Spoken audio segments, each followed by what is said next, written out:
aos Gálatas, capítulo 6, a partir do versículo de número 6.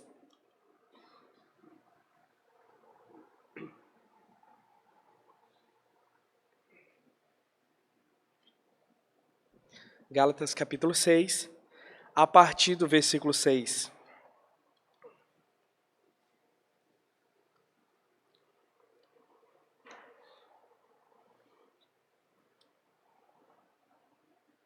Diz-nos assim a palavra do Senhor.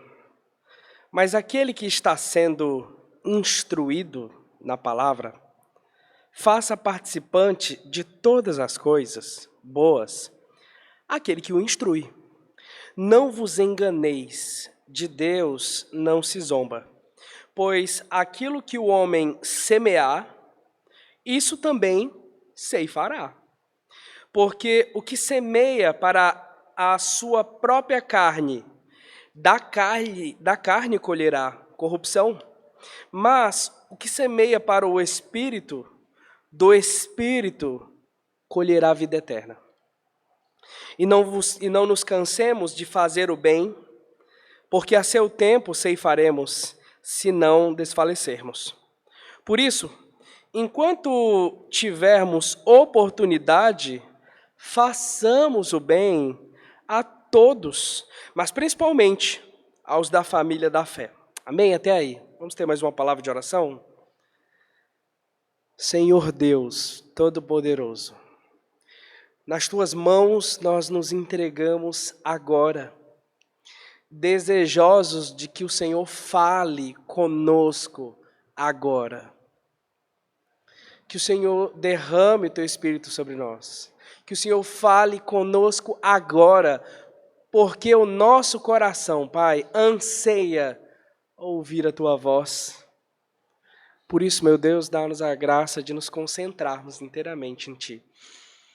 Dá-nos a graça, Pai, de não perdermos de vista o que verdadeiramente importa e ouvirmos o que o Senhor tem, Pai, a dizer para cada um de nós. É no nome de Cristo Jesus que nós oramos. Amém. Amém? Irmãos, aqui se planta, aqui se colhe. Já ouviu aquela expressão? Muito provavelmente você já ouviu aquela expressão que aqui se faz, aqui se paga.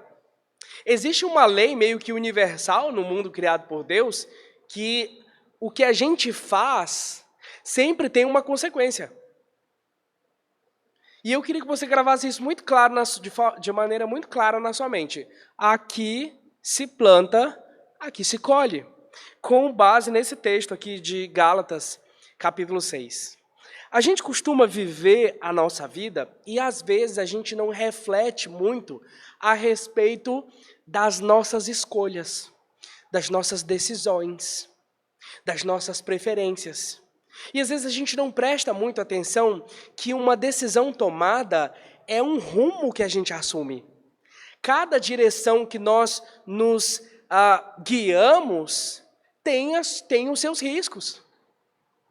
E as ideias, assim como as nossas atitudes, elas têm consequências.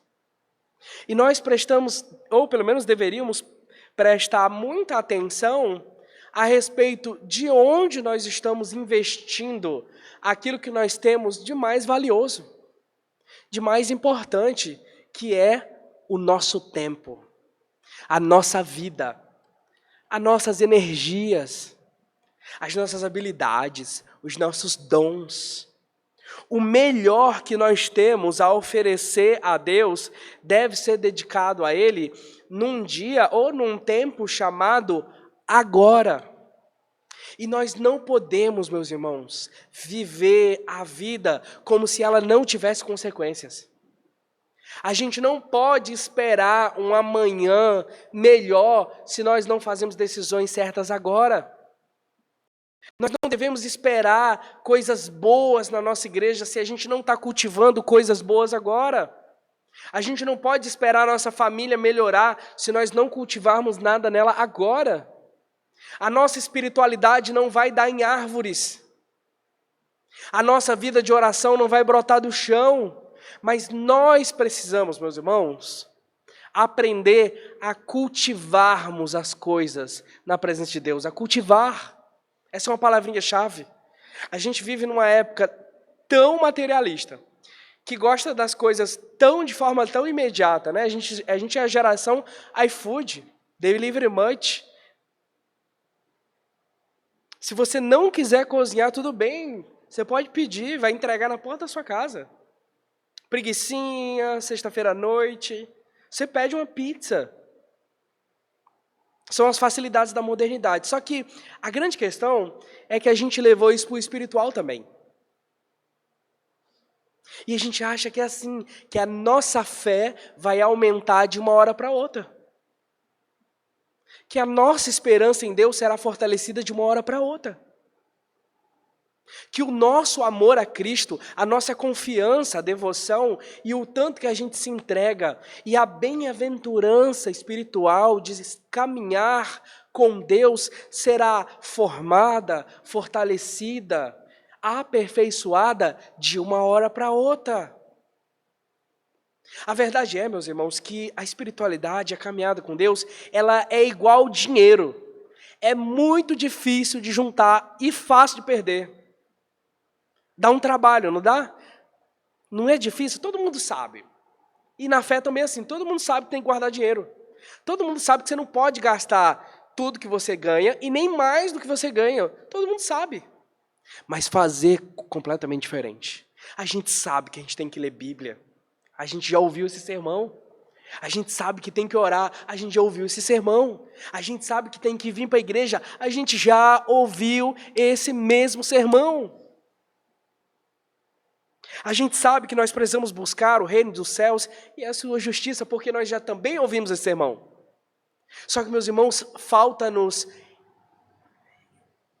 uma atitude. Falta-nos cinética, falta-nos energia, falta-nos postura, falta-nos comprometimento, falta-nos abnegação, falta-nos humilhação na presença do poderoso Deus, sendo que no devido tempo Ele nos exaltará. Mas, meus irmãos, a explicação disso é porque, muito provavelmente, o coração nosso não esteja nestas coisas. Talvez o nosso grande prazer, de fato, não seja a espiritualidade. Talvez a coisa mais importante da nossa vida, talvez não seja Deus mesmo, e tampouco o Evangelho. Enquanto isso, nós continuamos, meus irmãos, oscilando, entregue aos nossos sentimentos, às nossas emoções, às nossas vontades. E Deus vai ficando de lado, Deus vai sendo preterido, e Deus exerce cada vez menos influência na minha família, no meu casamento, na minha igreja, no meu trabalho, nos meus relacionamentos. Mas o apóstolo Paulo, meus irmãos, sendo usado por Deus, ele tinha o desejo de mudar isso na vida dos irmãos lá de Gálatas. E Deus tem o desejo de mudar isso na minha e na sua vida. Tudo isso começa quando nós entendermos que o que nós plantamos, nós colheremos. Você ceifa, você colhe exatamente aquilo que você plantou. E essa não é uma lei de retorno esotérica, sabe? Quando a gente fala de energia, de good vibes, né? Tipo assim, cara, de algum jeito as coisas vão retornar magicamente pra gente. Não, é uma coisa muito mais prática, muito mais palpável.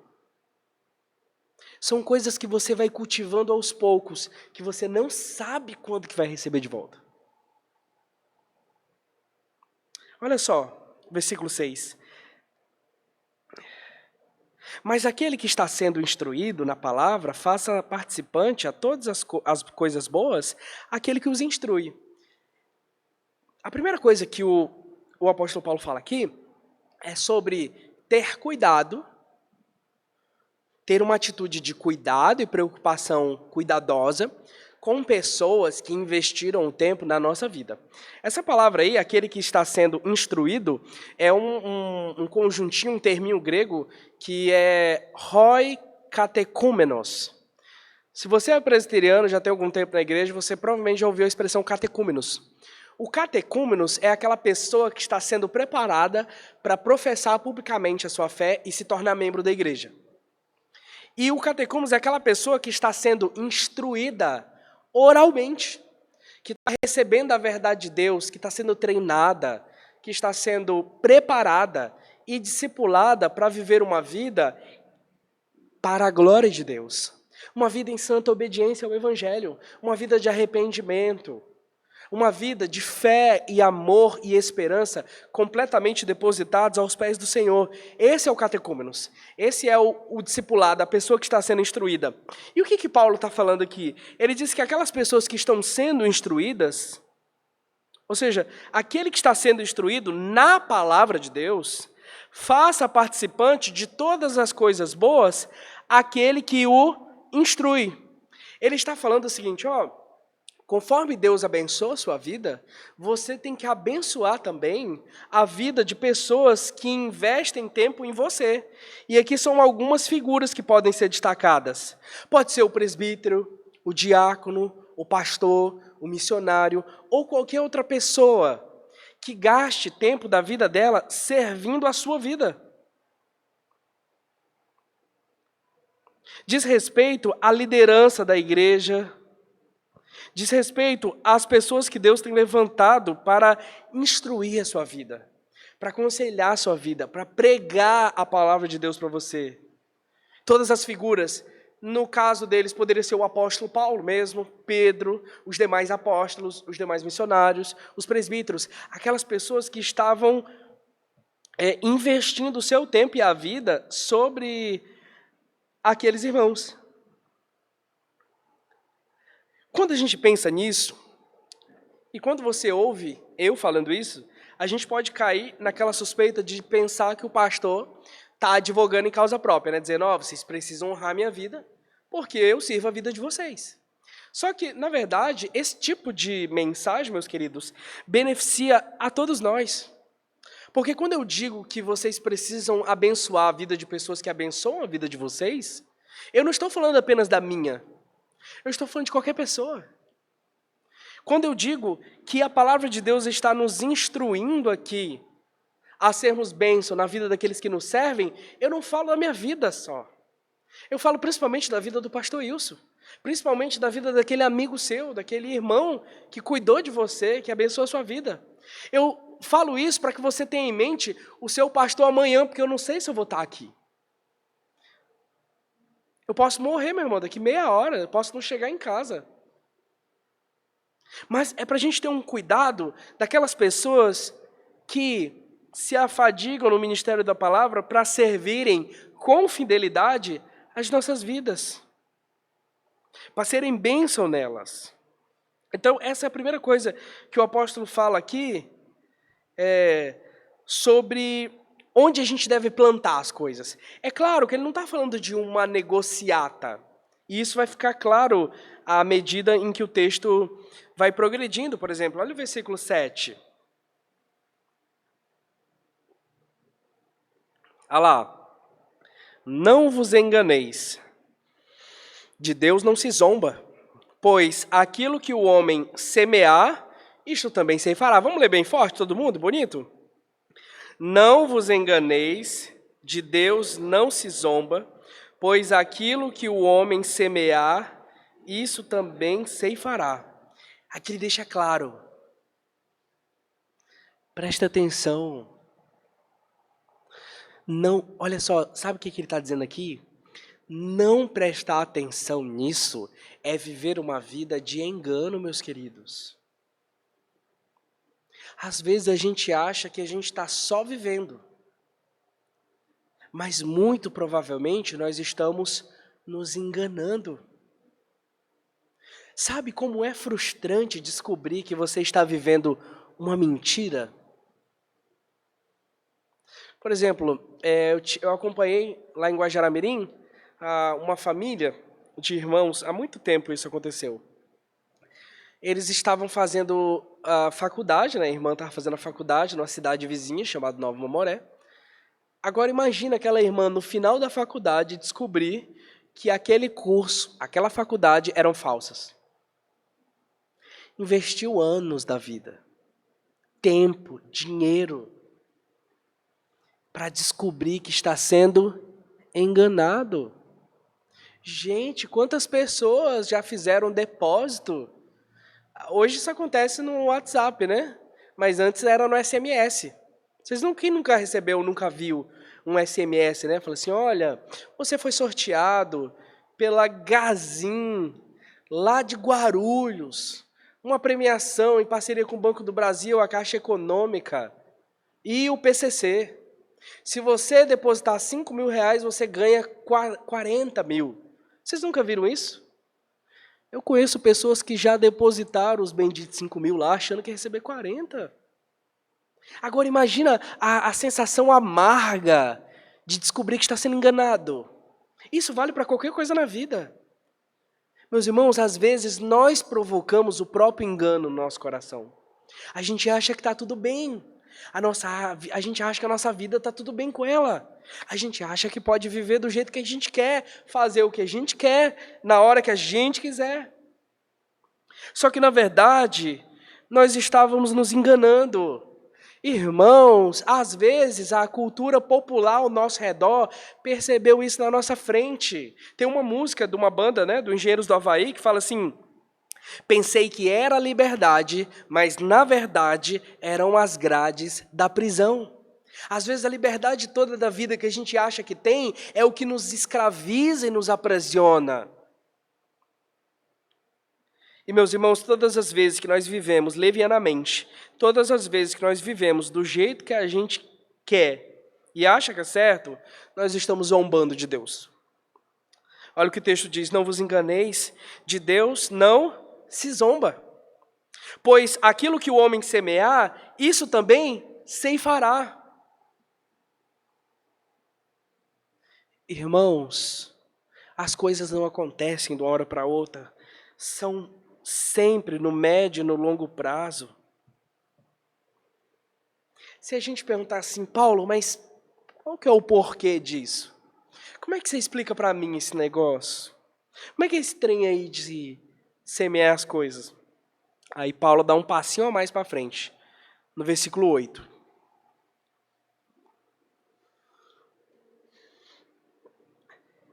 Porque o que semeia para a sua própria carne, colherá corrupção. Mas o que semeia para o Espírito, do Espírito colherá vida eterna. Irmãos, o valor e o significado das palavras no texto bíblico nunca estão neles próprios, e sim no contexto onde estão inseridos. O que significa Espírito e o que significa carne dentro da epístola de Paulo aos Gálatas? Se você voltar um pouquinho, no capítulo 5, tem aquela passagem que, se você conhece um pouquinho de Bíblia, você já deve conhecê-la. É aquela passagem que fala dos frutos, das obras da carne e o fruto do Espírito. Dá uma voltadinha aí. Versículo 19.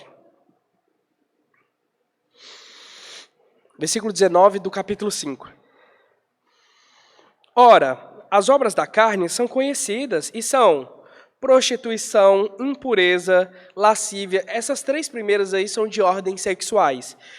Padrões de sexualidades alternativas à palavra de Deus, contrários à palavra de Deus.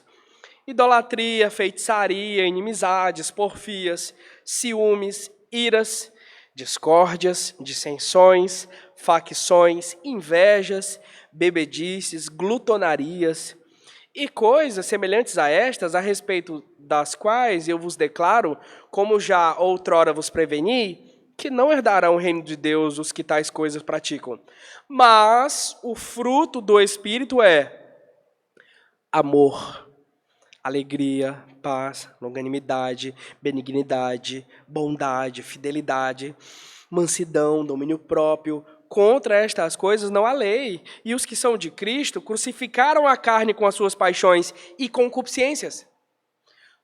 Ponto. Voltemos agora ao versículo de número 8. Porque o que semeia para a sua própria carne, colherá corrupção. Qual que é a questão? O mandamento de Cristo para as nossas vidas é que a gente crucifique a carne. E essa ideia de crucificação é uma figura, uma metáfora empregada da imagem da própria morte de Cristo na cruz. Vocês sabiam que a crucificação, sabem muito provavelmente que a crucificação não é um trem que mata a pessoa ou matava de uma hora para outra, mas era uma longa morte, uma morte lenta. E em alguma medida, em algum momento, aquela pessoa morria asfixiado, porque ela não conseguiria mais sustentar os braços e as pernas, né? Jesus lá com os cravos nas mãos e nos pés. Então ficava numa posição que se tornava impossível respirar, até que aquela pessoa morria asfixiada. É uma morte dolorosa e lenta. Aí o que Paulo fala? Que a gente precisa fazer o mesmo com a nossa carne. Crucificá-la, matá-la aos poucos. Isso significa que se nós semearmos para a nossa carne, a gente só consegue colher corrupção. E a lista está aqui, meus irmãos. Porque a gente fica assim, não, mas o que é carne? O que é espírito? É muito prático. É muito prático. Se você investe na carne, você vai colher da própria carne. Olha aí, pode olhar a lista de pecados daqui. Está tão claro na nossa frente, meus irmãos, demonstrando que o cristianismo, a fé em Deus e a espiritualidade, eles são práticos, são vivenciais, são objetivos. Comer demais, beber demais, inveja, briga, desentendimento, discórdia, ira, ciúme, plantar desentendimento entre os irmãos, que é a ideia de porfia. Sabe quando a pessoa fala assim, você está plantando aqui discórdia, né? Você está plantando aqui uma sementinha de discórdia. Aí a pessoa, não sei, ela não planta a semente de discórdia. Sabe quando ela chega com a muda já da discórdia, preparadinha, feita? É isso que é a porfia. É um nível a mais de treta. Aí tem as inimizades, feitiçaria, idolatria, a impureza sexual, a lascívia, a prostituição, o uso indevido do corpo. Está aqui, meus irmãos. Então, se nós nos submetemos a lugares, a circunstâncias, a ocasiões que favorecem a alimentação da nossa carne, é claro que a gente vai colher da nossa carne. Quem tem medo de cair não frequenta um ambiente escorregadio.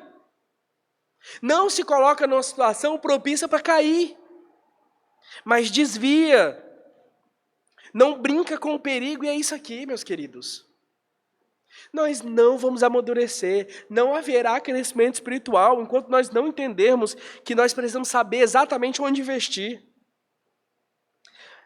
Mas o que semeia para o Espírito, perceba que Espírito aí está com um E maiúsculo, significa o Espírito Santo do Senhor.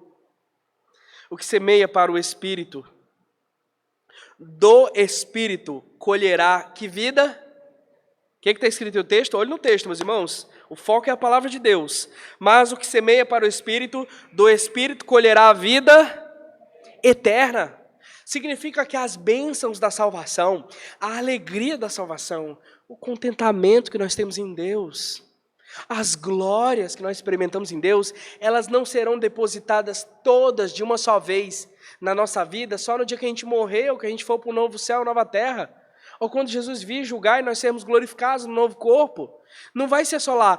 Aqui e agora, meus queridos, nós já começamos a colher alguns frutos da vida eterna. É claro, é um fruto ainda incompleto, porque nós ainda padecemos sob o pecado.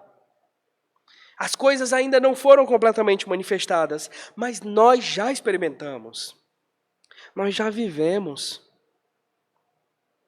Isso aqui já é uma realidade na nossa vida. Meus irmãos, nós precisamos semear mais do Espírito Santo na nossa vida. Isso é muito prático.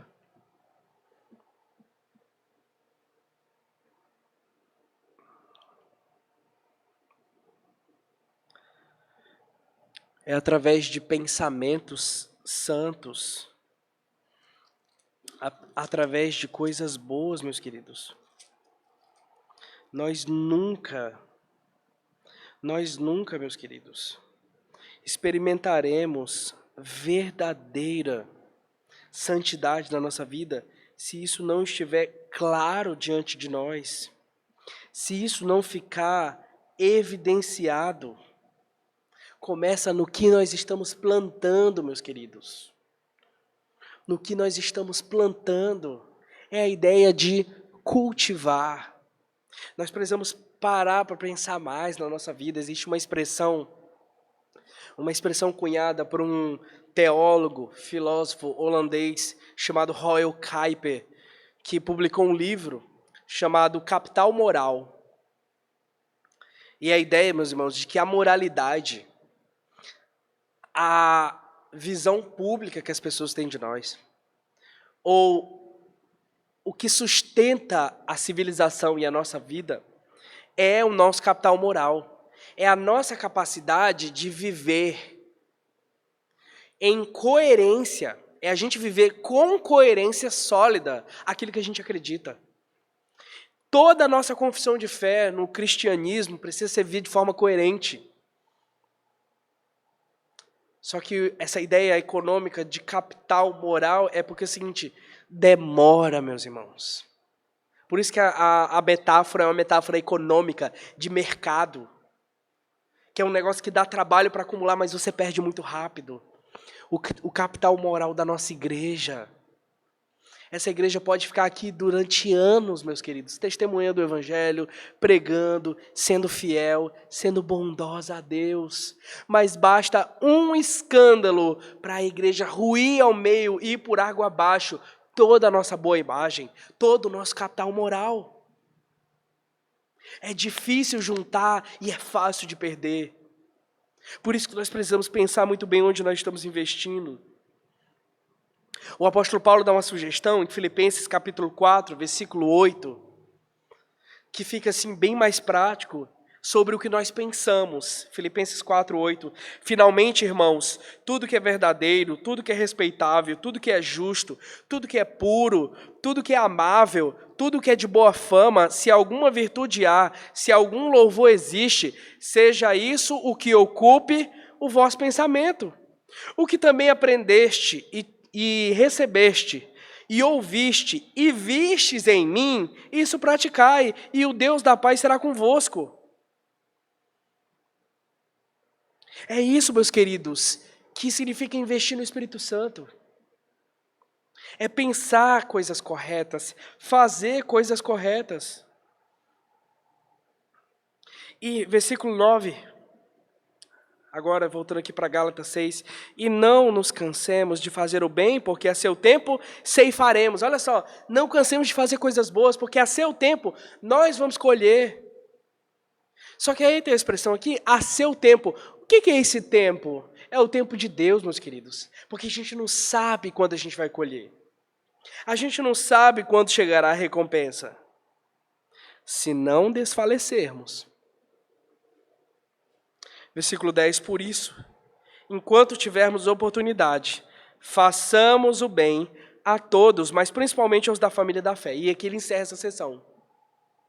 Olha só a construção do apóstolo Paulo. Honrar aquelas pessoas que nos instruem, não viver uma vida de engano, vivendo uma mentira, que é uma vida longe de Deus, e zombando de Deus com a maneira como a gente se porta no mundo, entendendo que aquilo que a gente semeia, a gente colhe.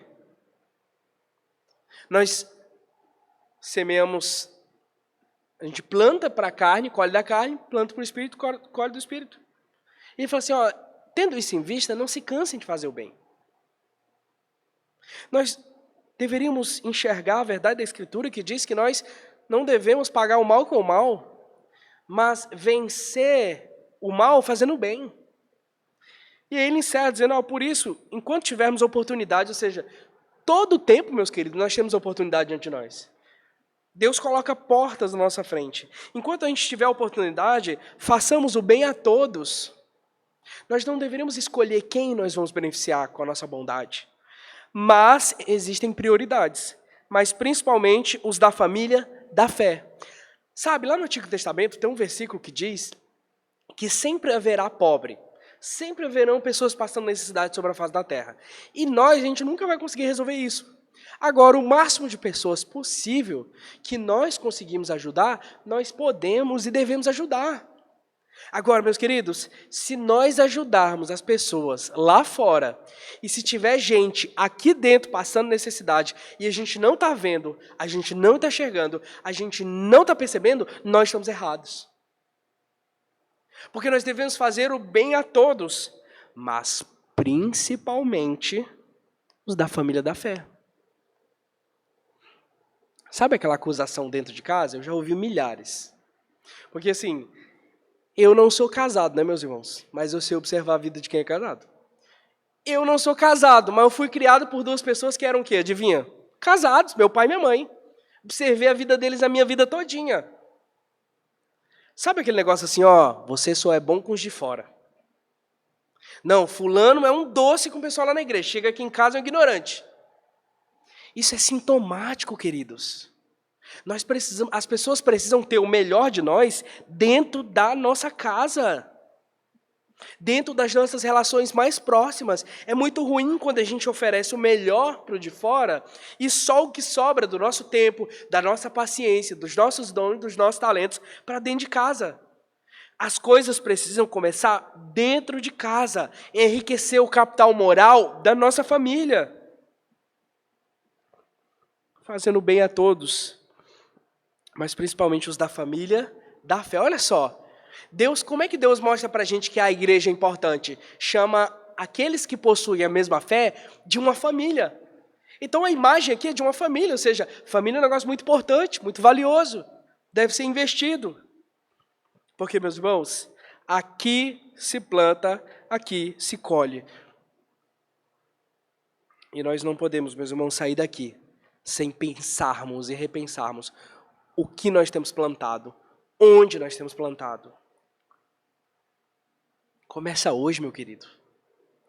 Tome uma decisão hoje. Conserte sua vida hoje. Escolha semear no reino dos céus hoje. Porque nós não sabemos o dia de amanhã. A gente tem que investir no reino dos céus, meus irmãos. Não tem outro caminho. Você está aqui hoje não é à toa. Você podia estar em tantos outros lugares. Você podia estar assistindo Fantástico, algum jogo, os gols da rodada, podia estar reprisando lá o programa do Faustão, você podia estar fazendo o que você quiser, mas você veio para a igreja. Continue nesse caminho. Continue investindo num lugar onde a prata e o ouro não podem comprar. Continue investindo num lugar onde a traça nunca vai poder corroer. Onde ninguém vai poder roubar de você, nem tomar de você, e nunca vai desvalorizar. Invista na vida eterna. Não existe outro caminho. São nas nossas relações, nas nossas interações enquanto comunidade da fé.